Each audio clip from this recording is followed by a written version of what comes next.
di kelompok menjelaskan itu terkait massage abdomen ini masuk ke bagian intervensi. Makanya kan tadi saya tanyakan, tapi konfirmasi lagi dari kelompok bahwasanya ketika diimplementasi massage tersebut nggak dilakukan. Ada apa tindakan yang lain yang sesuai intervensi, tapi bukan massage abdomen tersebut. Jadi. Untuk kelompok eh, ada di bagian mana yang massase? Tadi bukan nggak? Yang terakhir nggak ikut ya? Bisa ditampilkan nggak? Iya bisa Ibu ditunggu sebentar.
Itu masalah keperawatannya apa?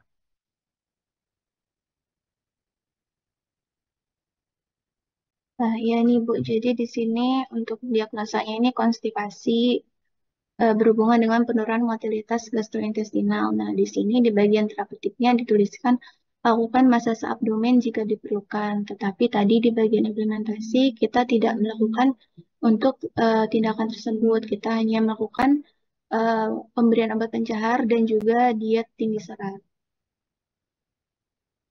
Oke. Itu mungkin ya. Jadi diagnosa konstipasi ini itu bukan ini pasiennya tadi contohnya appendix ya. Iya Bu, appendix, post Eh, appendectomy. Sebenarnya kalau appendektomi itu masuk kategori ringan sedang ya. Operasinya ringan sedang. Kenapa dia mengalami konstipasi? Biasanya karena pada umumnya pasien-pasien ini karena ada luka ya. Karena ada luka, kemudian dia kurang beraktivitas. Nah, itu yang menjadi masalah utama. Nah, jadi lakukan masase sebenarnya ya. Masase itu asal tidak di daerah yang luka. Nah, karena itu sebenarnya operasinya ringan. Ya, tapi masasenya pun bukan masase seperti kita masase pada pasien yang apa untuk tujuannya melancarkan peredaran darah, ya. Tapi masasenya sebenarnya lebih kepada menstimulasi saja, ya, menstimulasi. Jadi bukan masase seperti kita melakukan masas pada punggung gitu ya. Kalau kita pada pasien yang bed rest lama, tapi lebih kepada pengertian di sini lebih pada stimulasi, ya. Baik, lanjut. Ada pertanyaan lagi?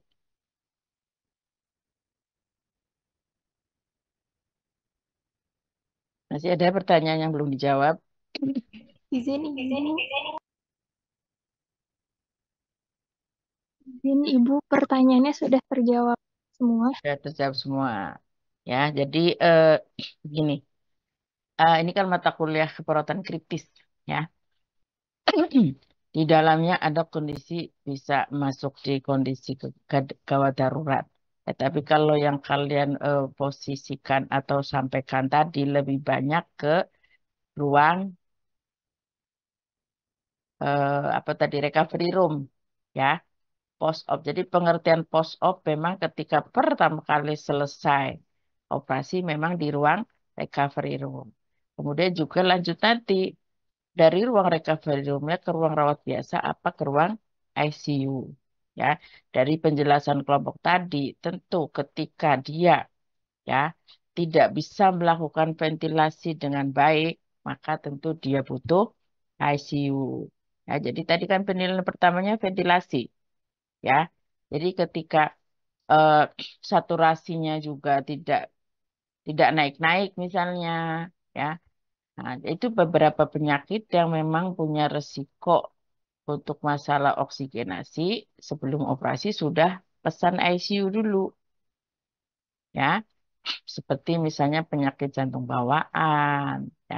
Jadi sebelum operasi kita sudah amprah ruang ICU, ya.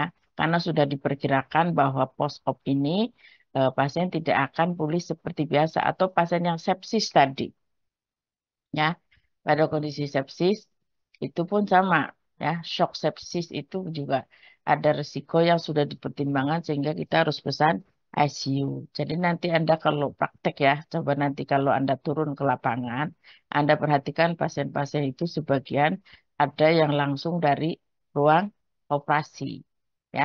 Jadi tadi monitoring di RR itu memang kebanyakan perawat anestesi, ya, karena kaitannya dengan apa? Kaitannya dengan efek obat anestesi, ya. Meskipun ada juga perawat bedah di sana, ya, karena kaitannya dengan luka operasi tadi, ya, bahwa luka itu, ya, ketika dibawa ke ruangan tidak boleh ada yang rembes, ya. Makanya observasi di ruang recovery room itu sangat penting. Perawatnya harus teliti karena ketika ada rembesan maka akan kembali lagi ke oka biasanya, ya, akan diperbaiki lagi ke oka karena dibawa ke ruang rawat biasa atau ke ruang ICU tentu harus bersih lukanya, ya, nggak boleh ada rembesan, ya. Jadi ketika ada rembes itulah observasi 15 menit pertama, ya. Eh, Selain lukanya tadi juga efek anestesi apa tadi, ya, kepada hemodinamikanya tentunya, ya, dari mulai tanda-tanda vital, ya, dari kesadaran, sorry, kesadaran dulu, kemudian tanda vital, ya. Nah, ketika semua sudah stabil, ya tergantung tadi operasinya operasi ringan, sedang, berat, ya.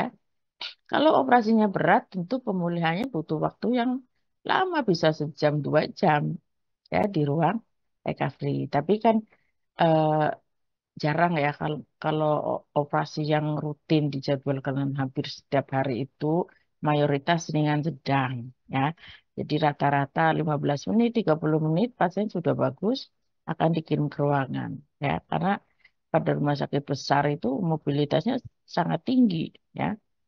Eh, Ruang operasinya macam-macam, ya. Ada ruang operasi khusus opjin, operasi khusus apa ginjal misalnya, operasi jantung dan sebagainya, ya. Masing-masing ruang operasi itu ininya kumpulnya jadi satu dari selesai itu kemudian masuk ke ruang recovery room. Nah, itu sudah dipertimbangkan operasi ringan sedang berat, maka manajemen ruang OKA, ya, akan memperhitungkan tadi, ya.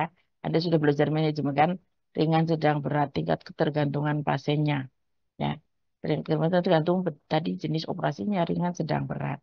Nah, sehingga akan diperhitungkan pasien yang ringan tadi paling enggak bisa 15-30 menit, ya. Kalau yang berat bisa 90, pernah juga aja yang 2 jam, ya, di ruang recovery room. Oke, saya rasa tadi sudah dijelaskan oleh kelompok cukup bagus, ya. Eh, Kalau tidak ada pertanyaan, saya rasa ditutup saja sama moderator siapa tadi, ya?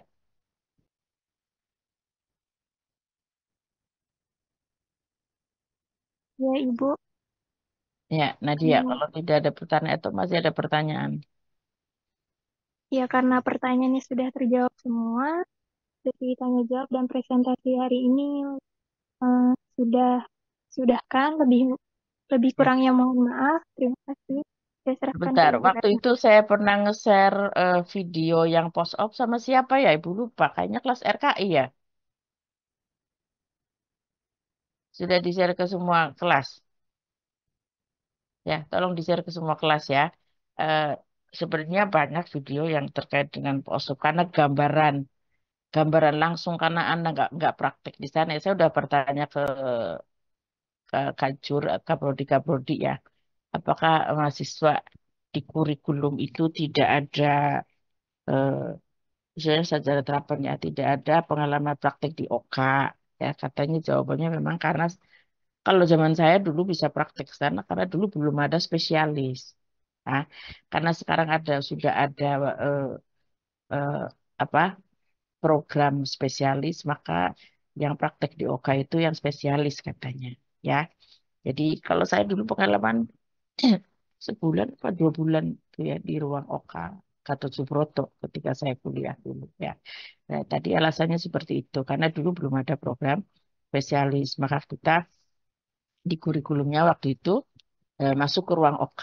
Ya, jadi dari mulai pre, intra dan post opnya kita ikutin ya. Pre kemarin ya.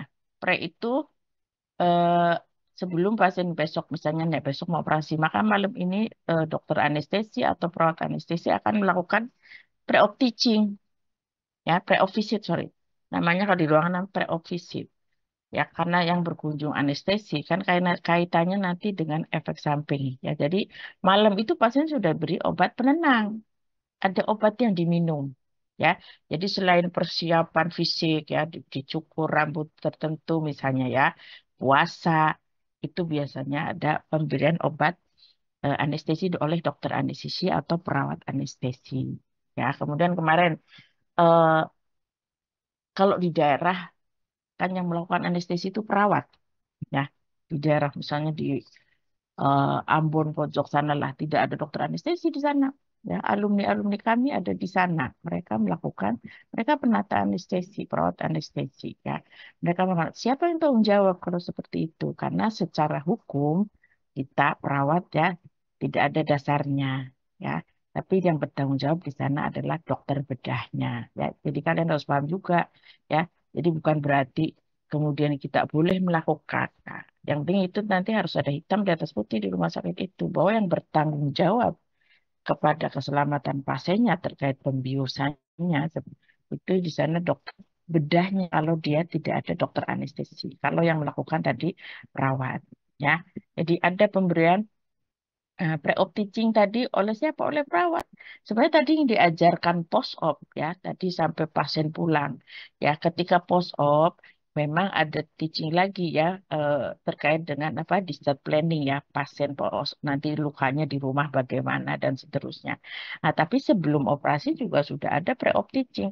Pre-op teaching yang diajarkan misalnya batuk efektif ya, teknik relaksasi itu diajarkan untuk mengatasi nyeri pasca operasi. Ya, kemudian juga efek anestesi tadi ya, biasanya ada dahak yang berlebih dan sebagainya. Jadi diajarkan tuh bagaimana melakukan dahak. Karena apa? Karena ada luka. Ya, ada luka tadi di bagian luka mana? Apakah lukanya tadi di abdomen? Ya, kalau ginjal biasanya agak ke samping. Ya, di mana lukanya berada itulah ketika melakukan batuk efektif itu harus diajarkan supaya tidak terlalu kencang. Ya, jadi dan harus dipegang bagian lukanya. Nah, itu diajarkan saat pre. Ya, nah kalau intra sebenarnya peran perawat di ruang OK ya ada yang namanya perawat sirkuler. Ya, perawat sirkuler itu yang mulai dari eh, kalau Anda lihat video kemarin ya, dari menyiapkan semua perangkat dari gaun ya, sarung tangan, dari kepala sampai itulah semua yang dipakai oleh dokter bedah sama perawat bedahnya. Dan peran perawat yang satunya lagi adalah instrumen ya, biasanya instrumen itu perawat. Ya, jadi perawat itu kalau di OK memang khusus Saruhan, misalnya operasi apa? Operasi seksio sesaria, ya. Nah, terus udah hafal itunya instrumennya, ya. Instrumennya ada berapa macam itu harus apa? Jadi nggak boleh ada nanti instrumen yang ketinggalan di perut pasien. Ya, kemarin ada suami dari teman kita, ya, operasi ternyata ada yang ketinggalan, ya. Dia sering nyeri hebat. Ya, ternyata ada alat ada bukan alat kemarin kasa. Nah, pentingnya menghitung kasa. Nih, ya. Kalau di ruang OK di intraoperatif itu kasa tuh jadi dari kasa yang kecil, kasa yang besar itu harus dihitung ya. Sebelum operasi dan sesudah operasi. Tadi kita buka kasa berapa? Oh, yang kasa kecilnya misalnya 20, kasa besarnya 10. Nanti post-op-nya yang sudah kasanya kan berdarah-darah tuh ya, post-op-nya itu dihitung. Jadi alat, kasa itu jangan sampai tertinggal. Ya, jadi tugas perawat lah menghitung, ya, menghitung jumlah instrumen maupun tadi kasa yang digunakan, baik kasa kecil maupun kasa besar. Jadi harus teliti, ya, nggak boleh nggak teliti. Ya. Jadi tugas perawat bukan zaman selesai operasi apa, kita juga yang membersihkan alat-alat itu, kemudian kita kirim ke bagian apa steril, ya. Jadi semua perlengkapan yang ada di OK itu perawat ya, jadi ada bagian-bagiannya tadi perawat sirkuler misalnya. Kenapa kalau dokternya operasinya lama ya, kadang sampai berkeringat dan sebagainya, itu tugas kita ya. Eh, Perawat sirkuler ini memfasilitasi semua yang di situ ya, perawat dan dokter yang memang harus berdiri, makanya perawat dan dokter dah itu harus kuat berdiri lama ya. Saya pernah ikut waktu itu operasi eh, ginjal apa jantung ya, sampai 6 jam ya, ada yang 10 jam ya. Jadi saya memang nggak pulang, ikut ya, ikut di situ bagaimana melihat ya waktu mahasiswa ya. Kalau yang setelah bekerja saya nggak masuk ke ruang OK ya, saya paling hanya sampai recovery room saja. Oke ya, jadi ada gambaran ya. Anda meskipun Anda nggak praktek langsung di OK, tapi paling tidak dengan melihat video ya, Anda bisa melihat gambaran bagaimana perawat dan juga tenaga medis lain yang ada di OK itu bekerja sama. Tadi makanya ada pertanyaan bagus kolaborasi ya, karena memang kita nggak bisa kerja sendiri ya. Di dalam pendidikan pun kita lagi mengembangkan IPE, IPC ya, meskipun belum terlaksana dengan baik, tapi kemarin kami sudah mulai membicarakan lagi untuk penerapannya di semester ini, khususnya tingkat 1 yang baru ya. Enggak deh, ada beberapa mata kuliah yang bukan tingkat 1 ya, kayak manajemen bencana ya. Itu kan nggak bisa hanya perawat saja sebenarnya. Jadi kerjasama dengan jurusan lain. Baik, ada pertanyaan sebelum Ibu tutup? Tidak ada, udah capek ya. Kalau tidak ada, baik, Ibu Aidi. Wassalamualaikum warahmatullahi wabarakatuh. Sudah di SS belum ya? Ya, bentar. Iya,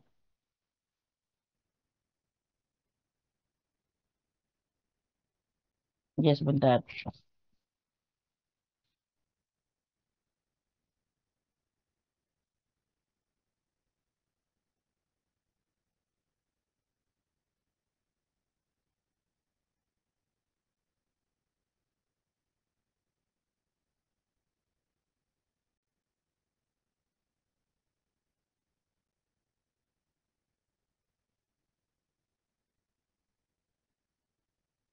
Untuk kelas B, boleh on-cam dan high scan ya?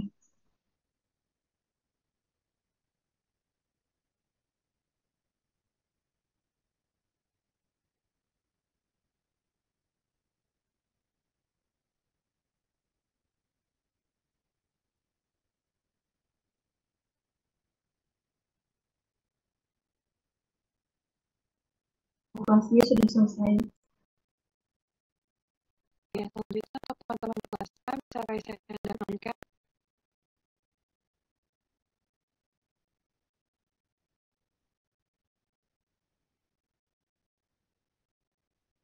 Kepada Eka, apakah bisa lower hand?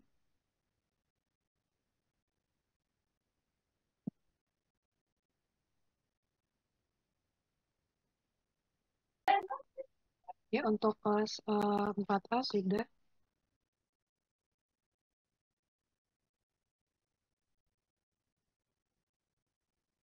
Sebelum saya akhiri, coba Anda pelajari juga obat-obatan ya, karena untuk di ruang perawatan kritis memang kita nggak bisa lepas dari obat-obatan ya. Jadi tolong baca lagi farmakologinya ya. Jadi buku-buku farmakologi jangan lupa dibuka. Jadi jangan sampai nanti di ruangan ondansetron buat apa? Apa ya ondansetron nggak tahu misalnya ya. Jadi obat-obat yang terkait dengan pendarahan ya, menghentikan pendarahan ya. Kemudian juga obat-obat kortikosteroid. Tolong nanti dibaca lagi karena nanti di ruang